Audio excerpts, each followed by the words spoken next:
Selam arkadaşlar, herkesi hoş gördük.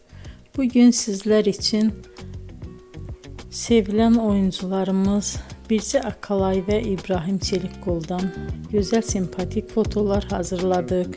Birce Akalay yer gök aşk, hayat bazen tatlıdır, siyah beyaz aşk bu kimi dizilerde rol almış ve herkes tarafından çok beğenilmiştir. Biz de sizler için onların sempatik karelerini hazırladık. Yeni videolar görmek istiyorsanız kanalımıza abone olup bol bol yorum yazmayı, sona kadar izlemeyi unutmayın. Bizden bu kadar. Hoşça kalın.